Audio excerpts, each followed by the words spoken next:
This Thursday, BWX Technologies will host a session to answer questions about its planned expansion at a depleted uranium facility.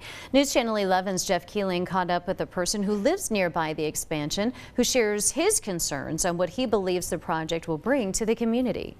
Gabriel Wilson calls it a generational decision.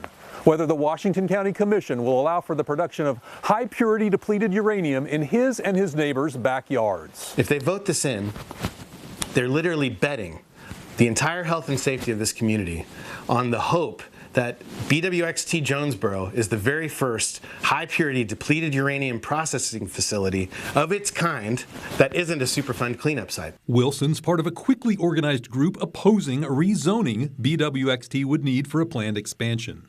The company and a National Nuclear Security Administration or NNSA environmental study suggest the process would be safe. They just want the work done.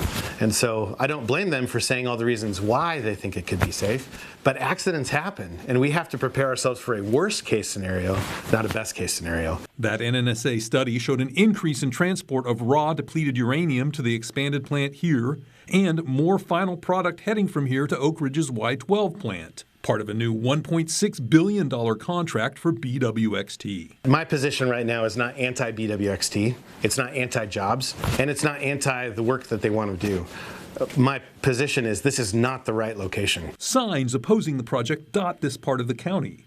BWXT representatives now have a Facebook info page about the project, but they're likely to face many community members at their information session Thursday at the Jonesboro Visitor Center. I have some really hard questions I'd like to ask them, and I'd love to hear their answers because, frankly, I've read a whole lot of no comment, and I just want to know if they're going to answer our questions. Traditional depleted uranium is already produced on site.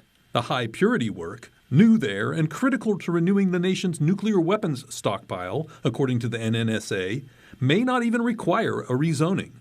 But Wilson thinks neighbors are ready to fight not just City Hall, but the feds themselves. This is the easiest one to do, but they have a backup plan. The government always has a backup plan.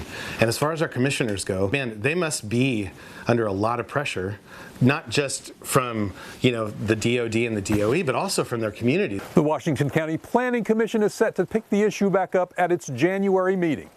In Telford, Jeff Keeling, News Channel 11. Jeff, thanks. And this Thursday session will be at the Jonesboro Visitor Center from 5 to 7 in the evening.